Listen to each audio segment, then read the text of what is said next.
안녕하세요. 김상진입니다. 16번째 노트입니다. 이 노트에서는 블록체인 2.0에 대해서 살펴보겠습니다.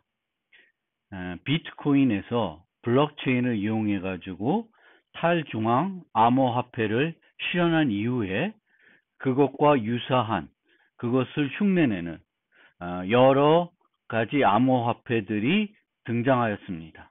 그뿐만 아니라 블록체인이라는 기술을 암호화폐를 실현하기 위한 기술로만 사용하는 것이 아니라 다른 응용에서도 사용하고자 하는 움직임이 확산되고 있습니다.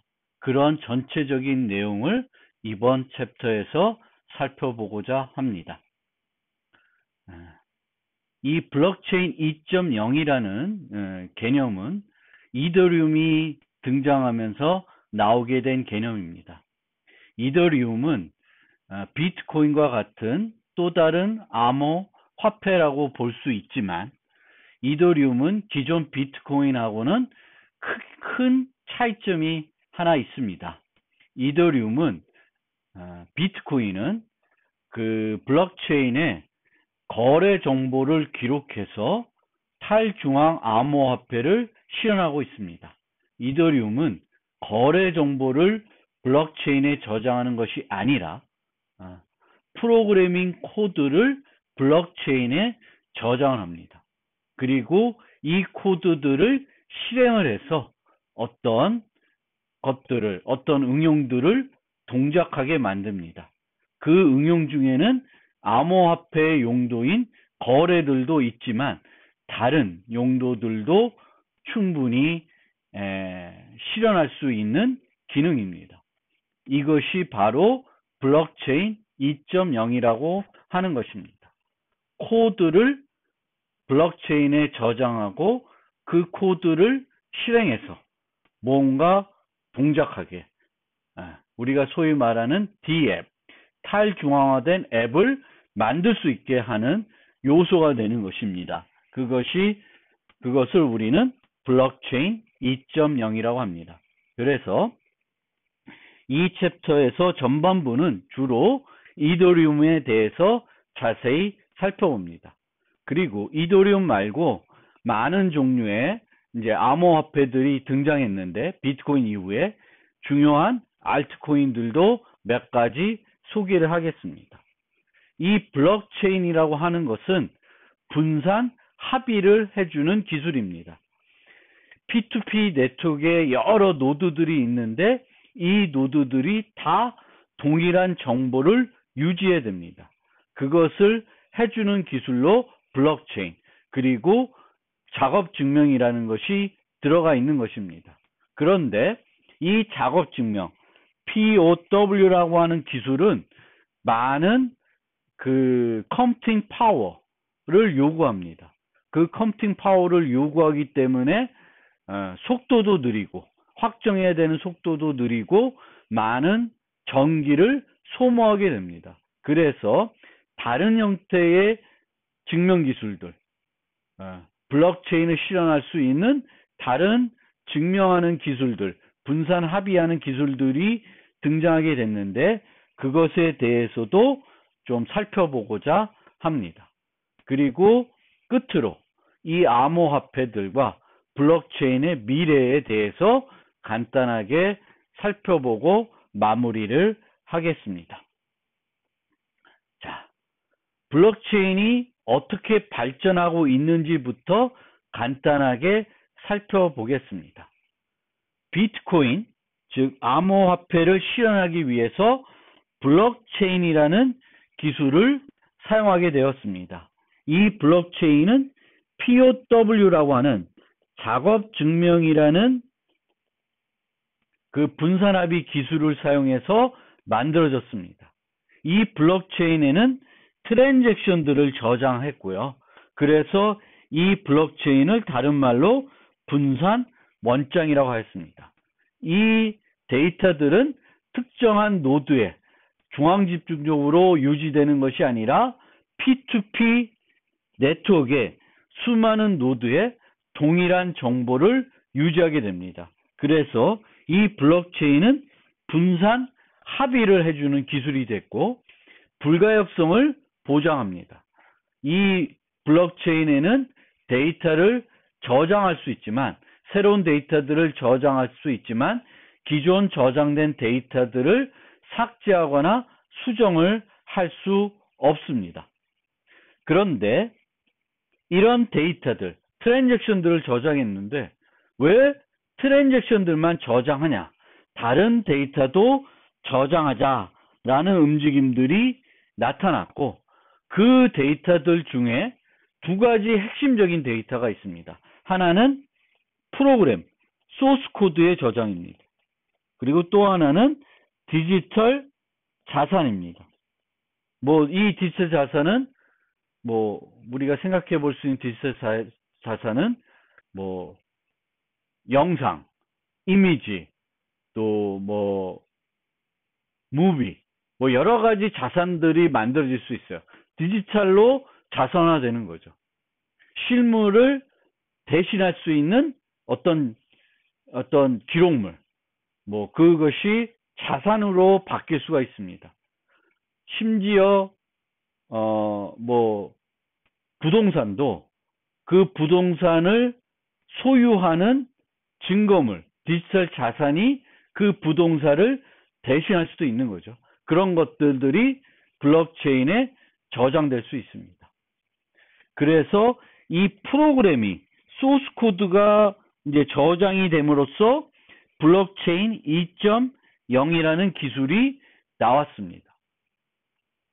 그리고 이 블록체인 2.0이 나오면서 여기에 저장되는 소스들은 기본적으로 이제 어떤 소스 코드가 저장이 될 수 있냐면은 스마트 계약이라는 것들이 블록체인의 프로그램 형태로 저장될 수 있습니다. 그리고 이 스마트 계약은 암호화폐와 디지털 자산을 교환하는 또는 디지털 자산과 또 다른 디지털 자산을 교환해주는 역할을 할 수가 있습니다. 이 스마트 계약은 기본적으로 1대1 교환입니다. 뭔가 하나와 또 다른 하나를 교환하는 형태가 되는 거죠. 그런데 스마트 계약이라고 하는 것은 프로그램으로 작성됐다는 거 하나, 그리고 자동적으로 실행된다는 거 둘, 그 두 가지 특성을 가지고 있습니다. 그리고 이런 스마트 계약만 저장되는 것이 아니라 일반 다른 용도의 프로그램들도 저장될 수 있고, 그러면 그 프로그램들이 실행이 되면 탈중앙화된 응용을 만들 수가 있고, 그러면 블록체인이 앱들을 운영하는 플랫폼으로서의 역할을 할 수가 있습니다. 지금 현재 애플 스토어, 또 구글 스토어 이런 데는 이제 응용들이 올라가고 그 응용들을 우리는 우리 기기에 다운받아서 실행을 하는 거죠. 그런데 블록체인에 D앱들이 올라가면 우리는 그 D앱들을 내 기기에 다운받아서 실행을 할 수 있게 되는 것입니다. 이 블록체인이 플랫폼 역할, 탈중앙화된 앱들을 동작시키는 그런 플랫폼으로서 역할을 할 수가 있습니다. 그리고 원래 블록체인을 우리가 사용하고자 하면 블록체인을 사용하고자 하면은 자체적으로 블록체인을 또 만들어야 됐습니다. 내가 어떤 데이터를 저장하고 싶다고 해서 그 데이터를 비트코인 블록체인에 저장을 할 수 없습니다. 그런데 이제 이더리움이 오면서 플랫폼화가 되면서 그 플랫폼에는 이더리움에서 저장하고자 하는 데이터들도 저장이 되지만 우리의 데이터도 필요하면 저장을 할 수 있게끔 그것이 이제 발전이 됐습니다. 그 얘기는 뭐냐면 우리가 새로운 블록체인을 만들 때 자체적으로 블록체인을 만들어야 되는 것이 아니라 이더리움에서 제공하는 블록체인을 사용할 수 있게 되는 것이 됩니다. 그게 또 하나의 큰 변화가 준 것이죠. 그리고 이 스마트 계약이 한 단계 발전하면 1대1 교환에 넘어서 마켓을 만들 수 있습니다. 11번가, 쿠팡과 같은 쇼핑몰을 블록체인으로 만드는 거예요. 그래서 자동 스마트 계약을 통해서 올라온 자산들을 구매하고 싶은 사람들이 구매를 하는 그런 형태의 마켓을 블록체인으로도 만들 수 있는 상황이 되는 거죠. 그런데 이런 마켓을 만들려고 하면은 1대1 교환이 아니라 다중 판매자와 다중 구매자가 자유롭게 거래를 할 수 있는 형태가 돼야 돼요. 그런데 이런 형태에서는 순서가 중요할 수 있습니다. 옥션이라는 사이트가 아니라 옥션 형태의 거래들이 돼야 되는 거죠. 누가 마켓에 자산을 올리면은 옥션을 하든 비딩을 해가지고 가장 뭔가 높은 금액을 한 사람이 구매해 간다든가 아니면은 먼저 first come first serve처럼 먼저 사겠다고 한 사람이 살 수 있게끔 하는 구조가 돼야 돼요. 그렇기 위해서는 순서가 중요할 수 있습니다. 그런데 지금까지의 블록체인은 그 순서는 보장을 안 해줘요. 누가 먼저 트랜잭션을 구동했는지는 그거를 보장해주지 않습니다. 그래서 그런 보장까지 이제 필요하게 된 것입니다. 순서가 중요하다. 그러면 순서를 어떻게 보장하냐? 그런 것들도 이제 발전을 하고 있고요. 잠깐 되돌아와서 블록체인, 비트코인에서 만든 블록체인은 이제 POW라는 기술을 사용했습니다. 그러면 이제 POW가 아닌 다른 그 분산 합의 기술에 대한 연구들이 또 진행이 되고 있고요. 여기에 그림이 안 나타나는데 여기에 있습니다. 그래서 POS에 대한 거, POS 말고 POS가 이제 두 가지로도 해석이 되는데 stake 또 storage, 지분 증명, 공간 증명 이렇게 두 가지 형태의 그 증명 기술들, 분산 합의 기술들이 등장하고 있고 전혀 색다른 탱글처럼 DAG를 이용한 전혀 다른 분산 합의 기술들도 등장하고 있습니다. 그리고 기존의 이런 방법들의 속도를 향상시키는 기술들도 나오고 있습니다. 영지식 기술을 그러니까 샤딩이나 롤업 같은 기술을 이용해서 그 처리 속도를 향상시키는 그런 기술들도 등장하고 있고 영지식 기술을 써서 프라이버시를 좀 더 강화하는 기술들도 나오고 있습니다. 그리고 보통의 블록체인들은 공개형입니다. 누구든지 블록체인에 저장된 데이터를 볼 수 있고 누구든지 블록체인에 데이터를 저장할 수 있습니다. 그런데 기업에서 블록체인 기술을 사용하고자 하면 내부적으로 사용하고자 하면은 그 블록체인에 저장되는 기술들, 데이터들은 전 세계 P2P 노드에 분산 저장될 이유는 없습니다. 그래서 이런 폐쇄형 블록체인에 대한 연구들도 많이 진행이 됩니다. 여러 노드에 거쳐서 저장은 되지만 자체 내부 네트워크 내에 저장이 되는 것이고요. 뭐 삼성에서 한다. 그럼 삼성에서 운영하는 노드들에만 그 데이터들이 분산 저장되는 거예요. 그것을 우리는 폐쇄형 블록체인이라 그러고 그 폐쇄형 블록체인을 만드는 기술들을 하이퍼 레저라고 합니다. 이 레저라는 이름은 원장이라고 하는 개념입니다. 원장이에요. 원장이고 원장의 영어가 레저입니다. 그래서 하이퍼 레저라고 하는 것은 폐쇄형 블록체인을 말합니다. 요 전체적인 지금 요약해서 설명드린 내용을 이 노트를 통해서 조금씩 살펴보고 설명드릴 예정입니다. 그러면 이더리움에 대해서 좀 본격적으로 설명을 드리겠습니다. 이더리움을 제안한 사람은 비타릭 부테린입니다.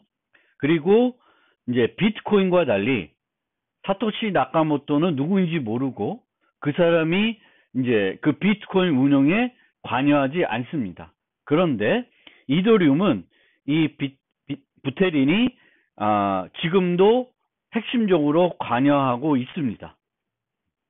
이 부테린은 애초에는 원래 비트코인과 관련된 소스 코드를 뭔가 오픈 소스를 개선하고 이런 데 참여했던 인물인데, 이 부테린은 이제 비트코인의 거래 정보만 저장하지 않고 프로그래밍 소스도 프로그래밍 코드를 저장해 가지고 발전시키고 싶었습니다.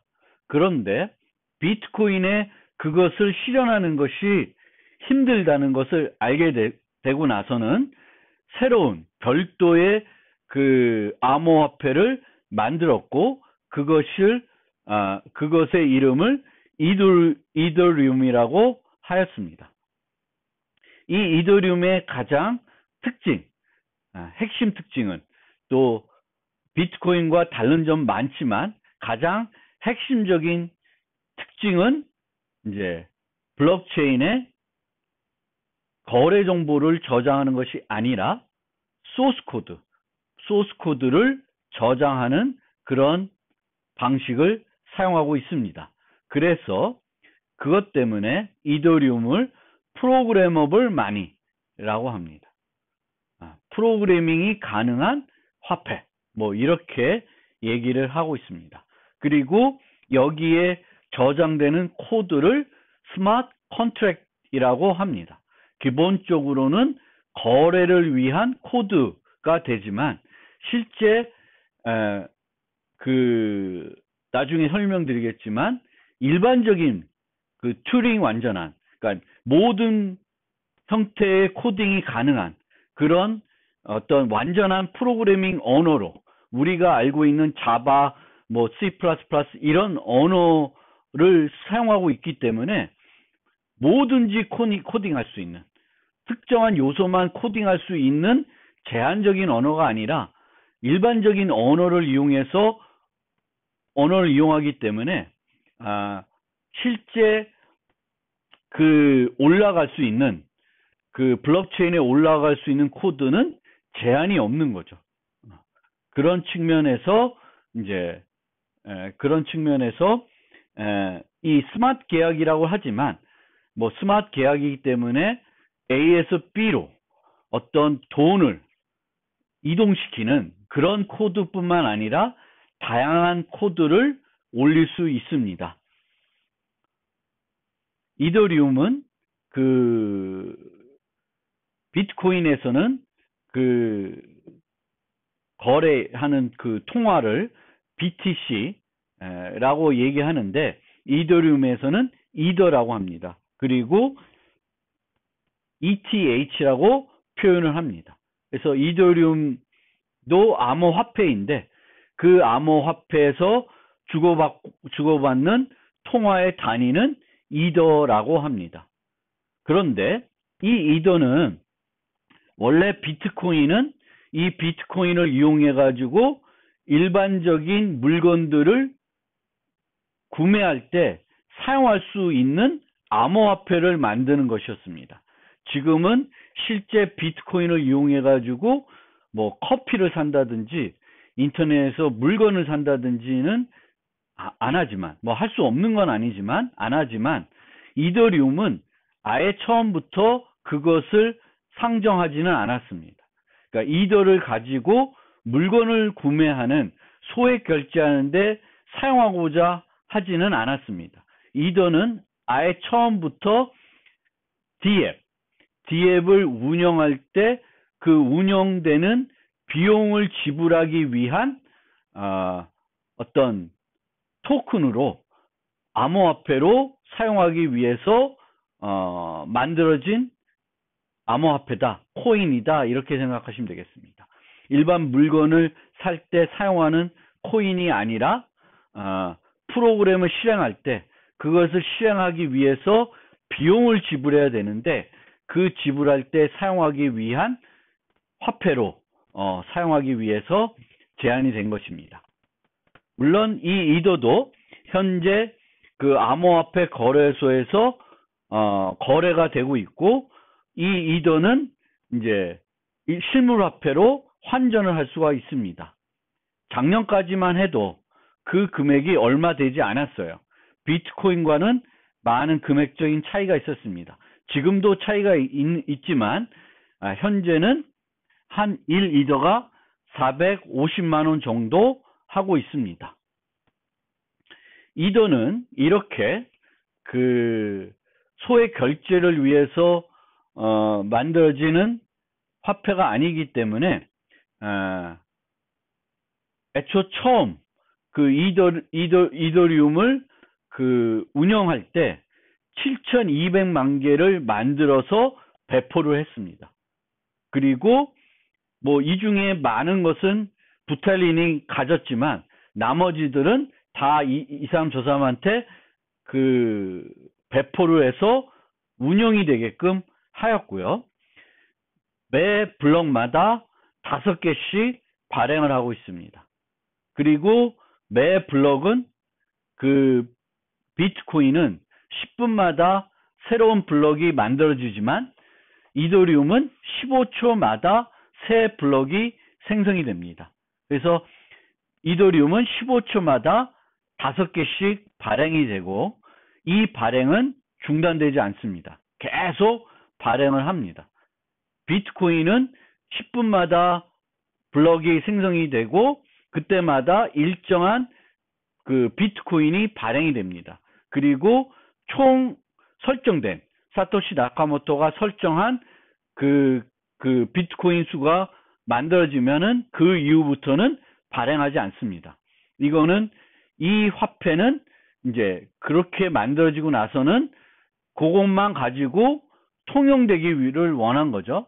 계속 비트코인이 만들어지면은 가치가 떨어진다고 생각했는데 이더리움은 이제 그렇게 통용하는 화폐가 아니라 디앱을 실행하기 위한 수수료로 생각했기 때문에 계속 발행을 하고 있습니다. 그렇기 때문에 이 이더리움은 원래는 가치가 일정한 수준에 형성이 되면 계속 유지가 돼야 되는 게 맞습니다. 물론 이더리움에서 운영하는 디앱들이 인기가 많아지고 활성화되면은 이제 이 이더의 가치는 올라가야 되는 건 맞습니다.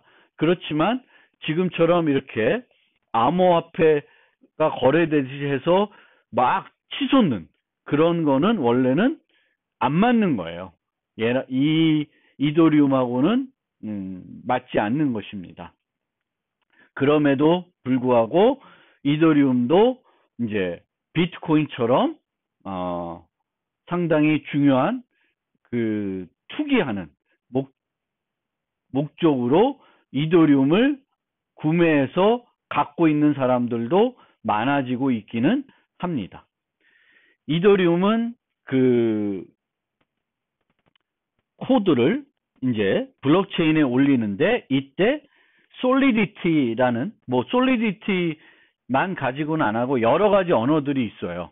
여러 가지 다양한 언어들로 프로그램에서 올릴 수 있는데 가장 인기가 많은 게 솔리디티인 것 같습니다.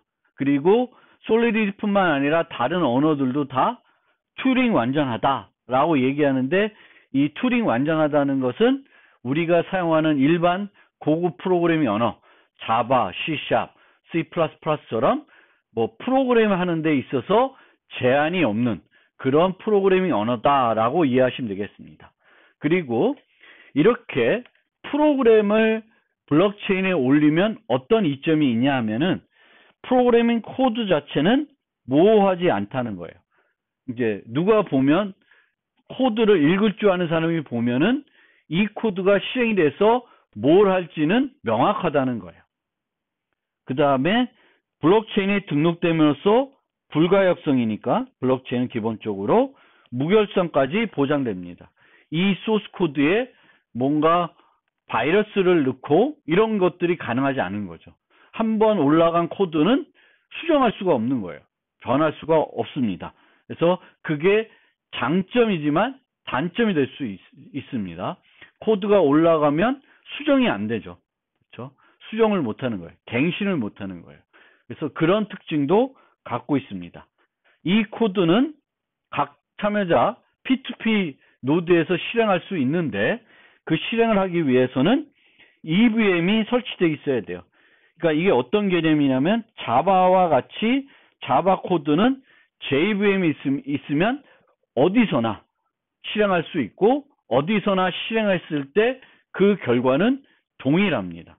그래서 이더리움도 그것과 비슷한 EVM이라는 걸 만들었고 이 솔리디티로 코딩된 소스 코드는 바이트 코드로 번역이 된 다음에 그 바이트 코드는 EVM에서 실행이 되는 것입니다.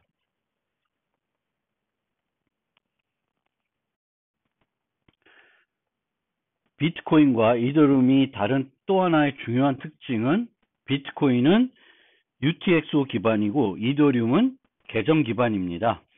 UTXO 기반이라는 것은 거래들 중에 거래는 입력과 출력으로 구성이 되는데 이 출력 중에 아직 사용하지 않은 것들이 사용할 수 있는 돈이 되는 거죠.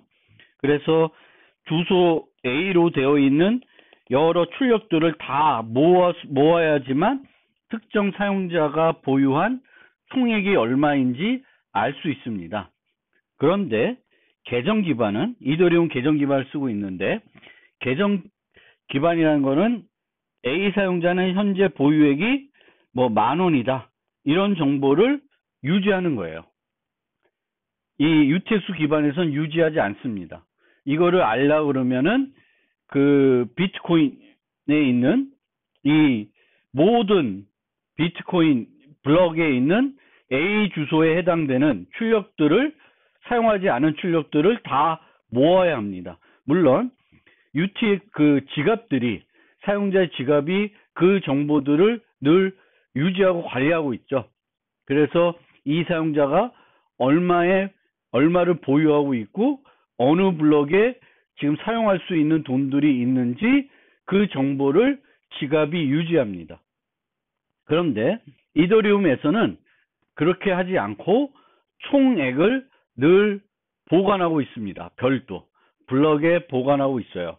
그래서 이렇게 이루어진 거래뿐만 아니라 모든 사용자의 잔액 정보를 별도로 머클트리로 해서 그 블럭을 확정할 때 같이 확정을 합니다. 근데 이렇게 하는 이유는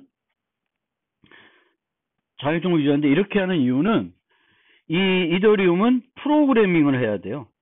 근데 프로그래밍 하려고 그러면은 A 계정이 그러니까 A 사용자가 보유한 총액을 쉽게 알 수 있어야 돼요. UTXO처럼 다 블럭들을 검사해가지고 찾아가지고 확인하는 방식은 너무 비효율적인 거예요. 그래서 그 프로그래밍 하기 위해서는 이제 이더리움에서는 어카운트 기반을 사용할 수밖에 없었습니다. 그래서 이렇게 바뀐 것이고 계정 기반을 사용하게 되면 이제 모든 사용자의 계정 정보가 이제 그 모든 노드에 중복해서 유지가 됩니다.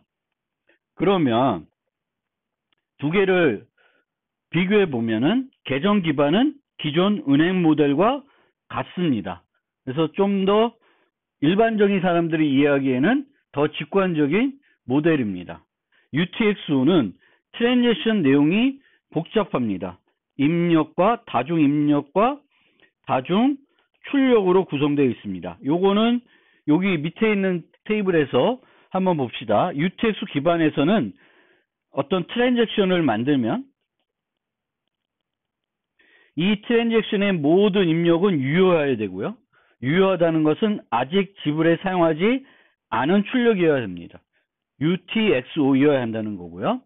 모든 입력 소유자의 유효한 서명이 있어야 됩니다. 그리고 입력의 총액이 출력의 총액보다는 커야 합니다. 이런 것들을 확인해야 되는데 계정 기반에서는 A 계정에서 B 계정으로 1,000원 이런 식으로 트랜잭션이 구성이 됩니다. 다중 입력, 다중 출력이 없어요. 그냥 무조건 한 A 계좌에서 B 계좌로 이동하는 걸로 표현됩니다. 단순하죠. 그리고 트랜잭션 계정이 충분한 금액만 있으면 유효한 지불이 됩니다. 요 때는 A 계정에서 B 계정 하니까 1,000원만큼을 A 계정이 갖고 있는지만 확인해 보면 돼요. 그래서 확인하는 것도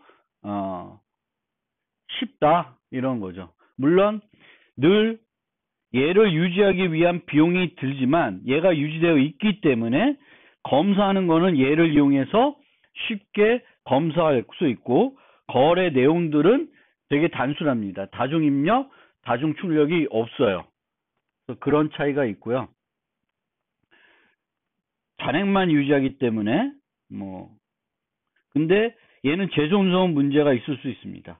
얘는 재존성 하더라도 이중 사용 때문에 금방 이제 알 수 있지만 이렇게만 되어 있으면 A가 B한테 1,000원을 준 다음에 또다시 좀 있다 A가 B한테 1,000원을 주고 싶을 수 있습니다. 그럼 두 트랜잭션 내용이 동일한 거가 되죠. 그래서 그런 걸 구분하기 위해서 카운터를 씁니다. 각 계좌마다 카운터를 두고 그 카운터를 근거로 해서 순차적으로 실행을 합니다. 얘는 A가 B한테 뭔가 줄 때 그리고 A가 C한테 주고 싶으면 두 트랜잭션은 병행으로 처리할 수 있어요. UTXO들만 다른 걸 쓰면은 두 거래는 별도 분리해서 생각할 수 있는데 이 계정 기반에서는 하나의 계정에서 다른 계정으로 돈이 나가야 되기 때문에 순차적으로 실행해야 돼요. 1번 실행했는데 다 돈이 빠져나가서 돈이 없는데 그 다음에 처리해주면 안 되겠죠. 그래서 얘는 순차적으로 처리해야 돼요. 그리고 지갑이 이제 UTX 기반에서는 지갑이 주소 관련 UTX를 관리해야 되고 계정 기반에선 모든 노드가 계정의 잔액 상태를 유지해야 됩니다. 프로그래밍 하기가 용이하기 때문에 이렇게 계정 기반한 거예요. 한 사용자가 얼마만큼의 금액을 보유했는지 빠르게 확인해야 될 필요성이 있습니다. 편하게 프로그래밍 하기 위해서는 그걸 UTX처럼 흩어져 있는 정보들을 늘 검색해서 이 사용자가 충분한 금액을 갖고 있는지를 검사하는 게 번잡한 거죠. 프로그래밍 하기가. 여러 계정을 사용할 수 있지만 보통 같은 계정을 사용하도 유도를 하는 반면에 이제 UTXO에서는 여러 주소를 사용해서 보다 더 강한 프라이버시를 제공할 수 있다고 합니다.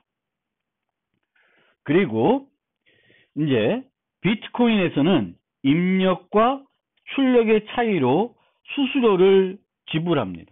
수수료를. 그리고 아직 명확하게 설명을 안 한 것 같은데 이더리움도 이제 블록체인을 쓰고 있고 이 블록체인에서 분산 합의 기술로 사용하는 것은 그 비트코인에서 사용했던 것과 마찬가지로 POW를 사용합니다. 작업 증명을 사용해요. 근데 조금 다른 형태의 작업 증명하는데 그 기본 원리는 같다고 보시면 돼요. 그러면 이제 이 채굴자들은 이 작업 증명을 해서 블럭들을 확정하게 되는데 이제 ETH를 받죠. 매번 5개의 신규 발행된 코인을 받습니다. 근데 그것만 받는 게 아니라 비트코인에서는 수수료를 받죠. 마찬가지로 이제 이더리움에서도 채굴자들은 그 포함된 트랜잭션들에 대한 수수료를 받을 수 있습니다. 그런데 이제 이 이더리움에서는 트랜잭션이 A에서 B로 1,000원 이렇게 되기 때문에 이 자체로는 수수료를 표시할 수가 없습니다. 그래서 이더리움은 이런 식으로 입력과 출력 차이로 수수료를 계산하지 않고 트랜잭션을 그 블록체인에 이제 넣기 위해서 제시할 때 내가 얘가 포함되면 얼마의 수수료를 지급할지를 가스 상한과 가스비라고 하는 걸 통해서 나타내게끔 하였습니다. 가스 상한과 가스비, gas price, gas limit. 요 두 가지 요소를 이용해 가지고 내가 수수료를 얼마 지불하겠다라는 것을 채굴자에게 제시해 주는 형태가 됩니다. 비트코인에서는 트랜잭션을 만들고 서명해서 전체 노드로 가시비라고 하는 프로토콜을 써서 퍼뜨립니다. 여기서도 마찬가지로 트랜잭션을 만들어서 전자 서명해서 퍼뜨려요. 그런데 여기서의 트랜잭션은 그냥 이렇게 입력보다 출력보다 이렇게 하는 게 아니라 코드로 제시하게 되어 있습니다. 솔리디티 같은 코드로 단순하게 A에서 B로 1,000원을 주고 싶어도 간단한 코드를 통해서 제시하게 됩니다. 그리고 제시하면서 내가 얼마의 가스비를 줄 것인지를 제시를 해주게 됩니다.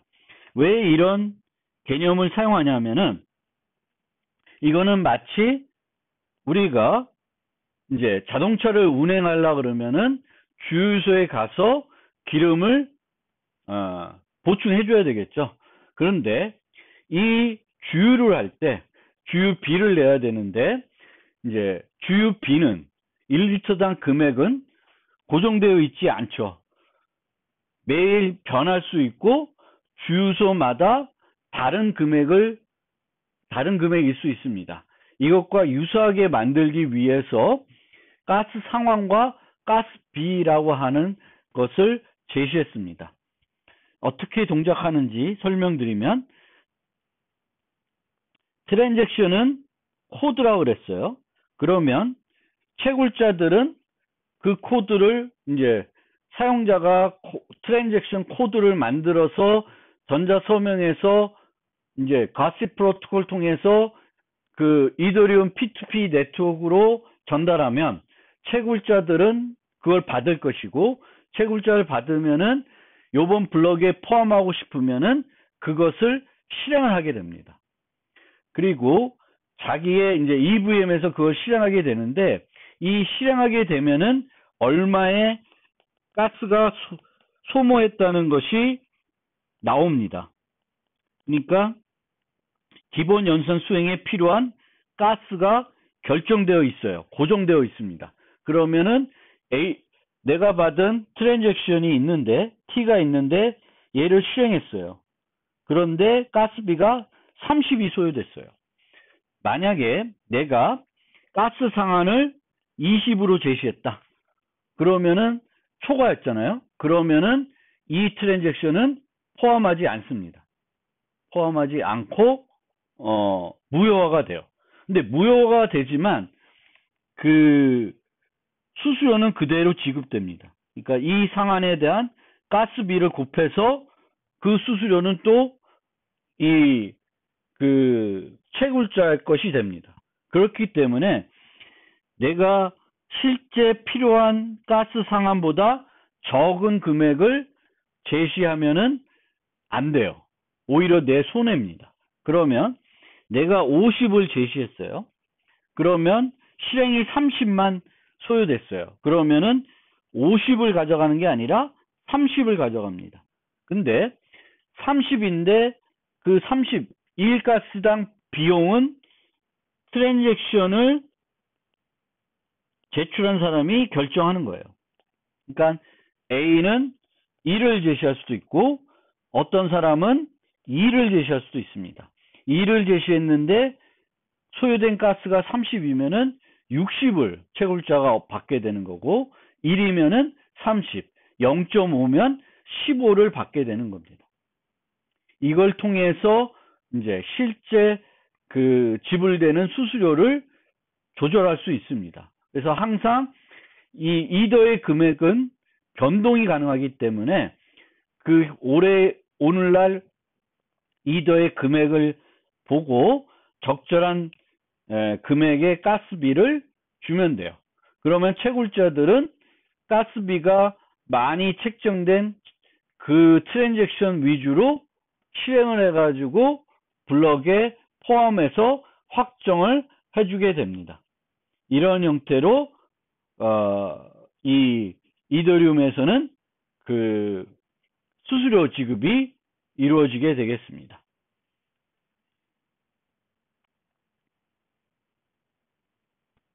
그 다음에 방금 설명드렸듯이 이더리움에서도 POW를 이용해서 작업 증명을 합니다. 그런데 비트코인은 한 블럭당 10분이 소요되지만 15초면은 해결할 수 있는 POW를 사용합니다. 좀 더 빠르게 확정을 해서 빠른 처리를 하려고 그래요. 그래서 더 많은 트랜잭션들을 빠르게 처리할 수 있도록 하기 위해서 요 간격을 줄였습니다.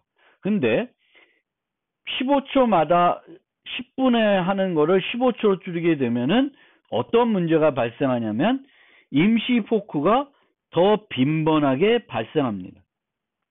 똑같이 그 작업 그 문제 해시 퍼즐을 해결할 확률이 높아져요.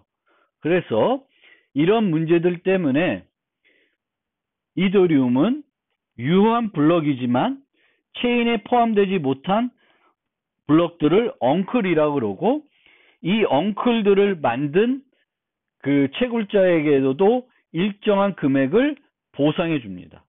그걸 통해서 채굴을 많이 하게끔 유도를 하고 채굴의 집중화, 일부 사람들이 채굴 수익을 많이 가져가는 것을 방지하기 위한 효과도 있고 안전성을 높이는 효과도 얻을 수 있다고 합니다. 그리고 요 빠진 거 다시 설명드리면은 이 이더리움에서 하는 작업 증명은 똑같은 해시 퍼즐인데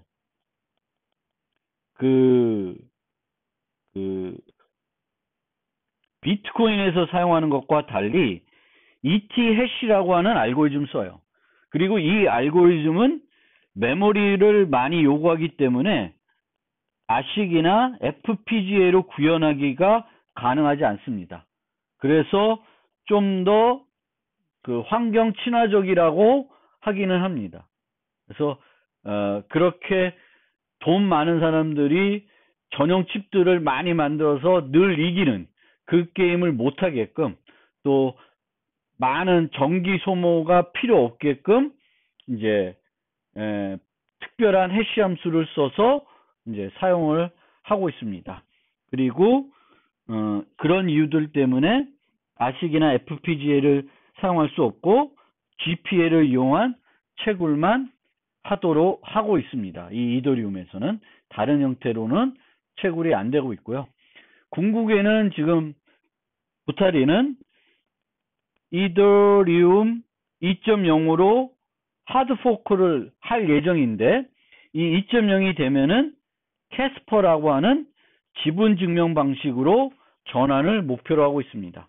아직 지분 증명이 뭔지는 설명을 안 드렸지만, 작업 증명은 이렇게 컴퓨팅 파워가 소모가 되고, 그거는 많은 전기세가 소모되고, 전기세의 소모는 환경 파괴라고 하는 것과 맞물리기 때문에 그런 문제점들을 해소하기 위해서 이제 부타리는 자기 스스로 만든 캐스퍼라고 하는 지분 증명 방식으로 전환을 목표로 하고 있는데 잘 될지는 모르겠어요.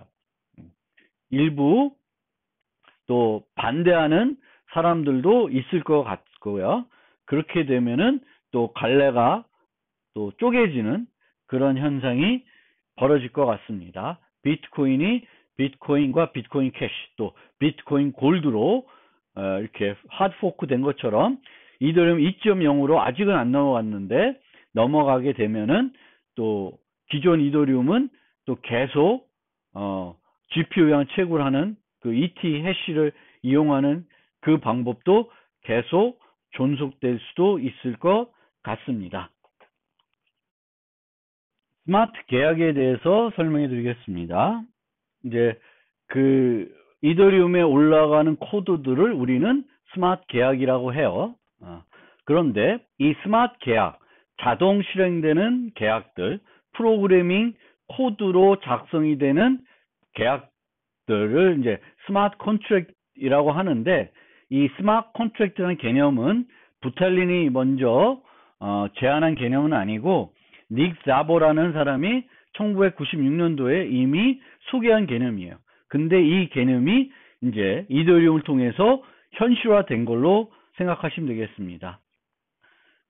이 스마트 계약은 그 이전 계약들과 달리 프로그래머가 이제 코드로 작성하는 거고, 그렇기 때문에 내용이 모호하지 않고 또 무조건 이행되는 그런 특성을 갖고 있습니다. 계약이 이행이 안 될 것 같은 두려움은 여기서는 발생하지 않습니다. 그래서 디지털 상품 거래할 때 스마트 계약을 할 수 있는데, 앞서 설명드린 것처럼 지불자는 상품의 금액만큼 이더를 계약에 예치하고 또 그 판매자는 디지털 상품을 예치합니다.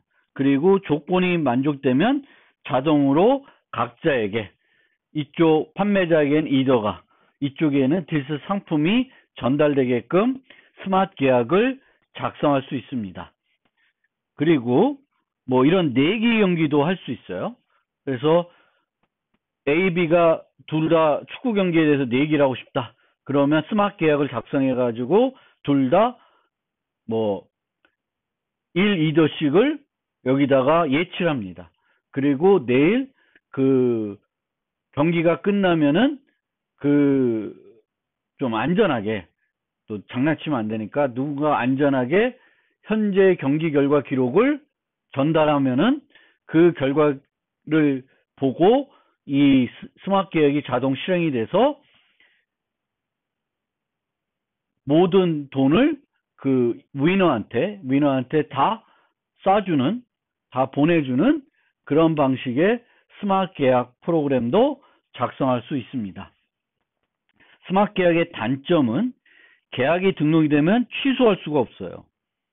그리고 이 프로그램이기 때문에 이게 항상 문제가 될 수 있는 여지인데, 프로그램이 등록되면은 누구든지 그 프로그램을 읽을 수 있기 때문에 이제 뭘 하는 프로그램인지는 다 모호하지 않게 판단할 수 있습니다.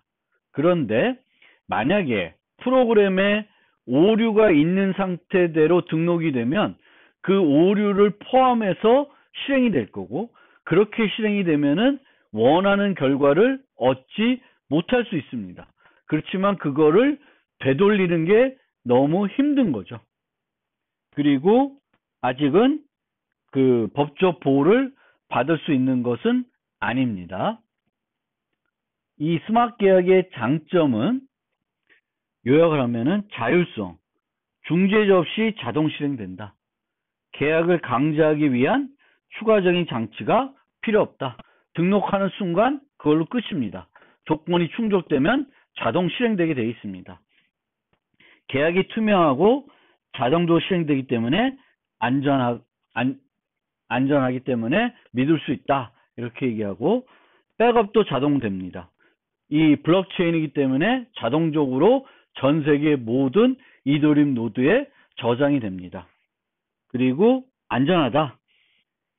얘는 불가역성인 블록체인에 저장되기 때문에 아무도 수정을 못합니다.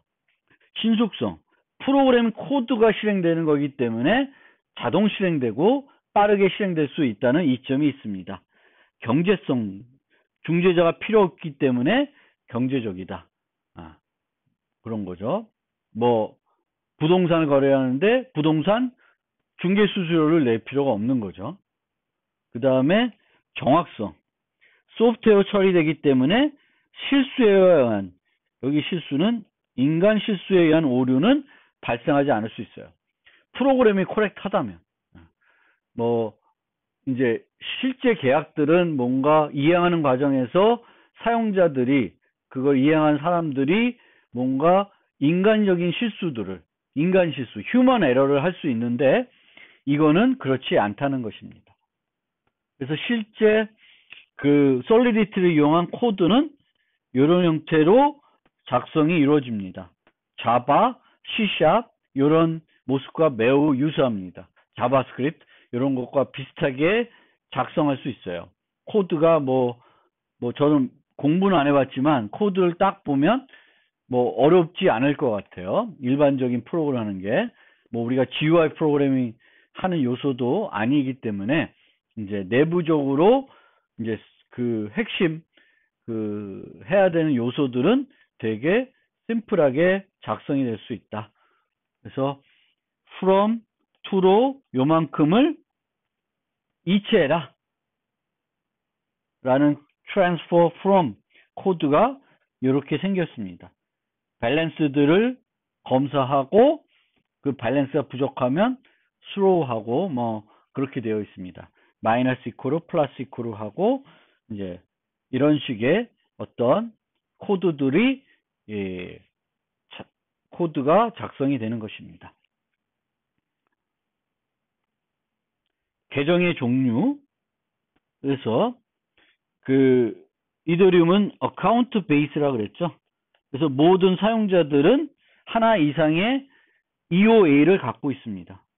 그래서 각 사람들은 이 EOA를 하나씩 만들어서 이제 자신의 그 이더 돈을 이제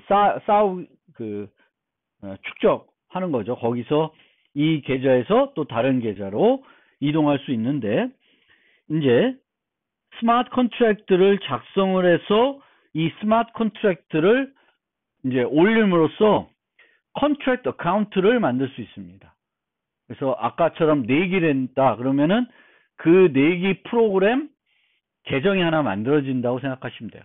그런데 그렇게 올라가면은 그 자체로 자동 실행되는 건 아니고 이들 계좌에서 코드를 보내 활성화시켜야 됩니다. 그래서 내가 코드를 보내서 활성화되면은 얘 코드가 자동적으로 실행되는 형태가 됩니다. 그래서 컨트랙트 어카운트라는 게 있고 일반 어카운트가 있다, 이렇게 이해하시면 되겠습니다. 그리고 이런 스마트 컨트랙트를 통해서 이제 개발하고자 하는 것, 그리고 이더리움이 제공하고자 하는 것은 이 DApp 플랫폼입니다. 그래서 DApp들은 첫 번째 특징은 소스들이 다 오픈되는 거예요.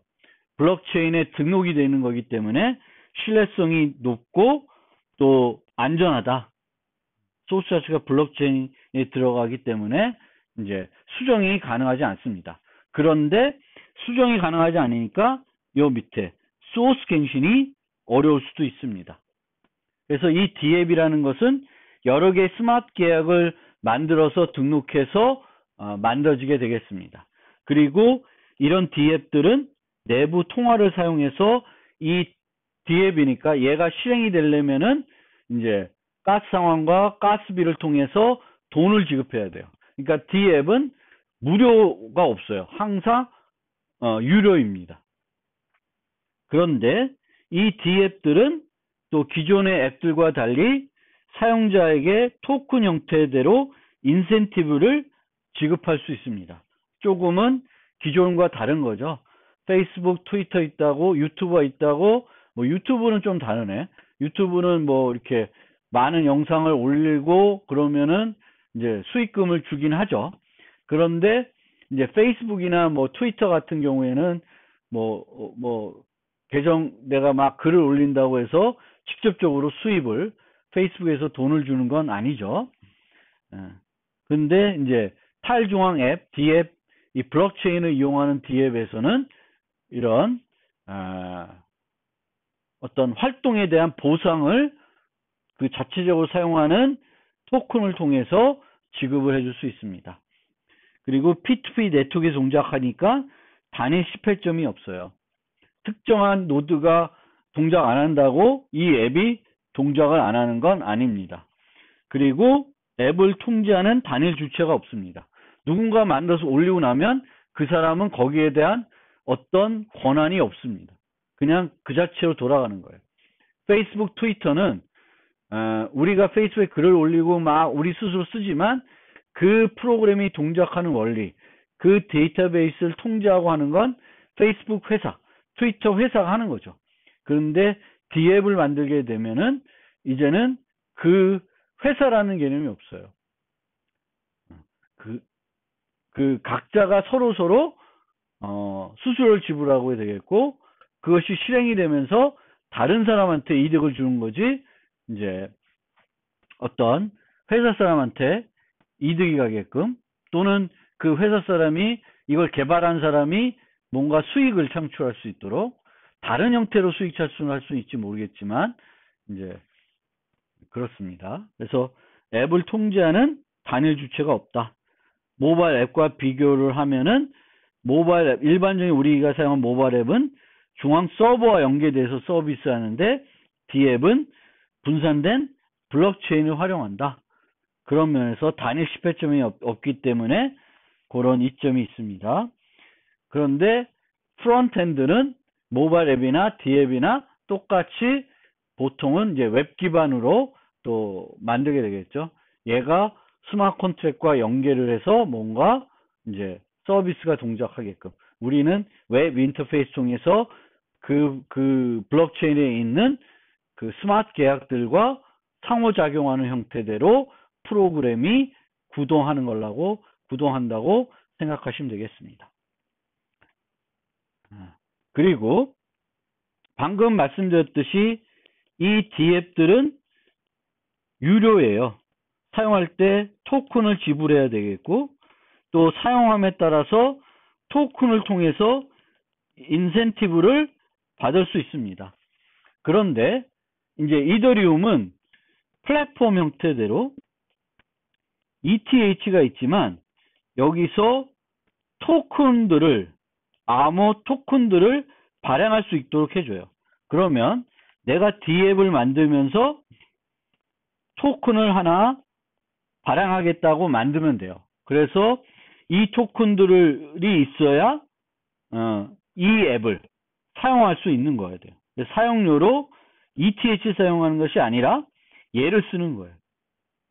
그래서 이런 식으로 탈중앙 앱들을 만들 수 있고, 이를 통해서 ICO를 진행할 수도 있습니다. 그래서 ICO는 이제 투자를 받는 건데, 뭘 제시하고 투자를 받냐면은 내가 이런 D앱을 만들겠다 하는 거예요. D앱을 만들겠다고 하고, 물론 암호화폐를 만든다고 할 수 있지만, 좀 더 정확히 얘기하면 이더리움 기반이면은 이더리움에서 동작하는 그 토큰을 만들겠다고 하는 거고, 그 토큰을 내가 잘 만들어서 이제 사용할 수 있게 해줄 테니까 나한테 투자해라. 투자하면 내가 이 D앱의 토큰을 얼마 주겠다 하는 형태대로 ICO를 해서 투자를 받고, 그 다음에 개발 완료해서 D앱을 출시시키는 거예요. 그런데 여기에는 엄청난 사기가 있을 수 있어요. 보통은 백서를 작성해서, 이제 기획서인데 이 백서를 작성해서 ICO 하겠다고 그래요.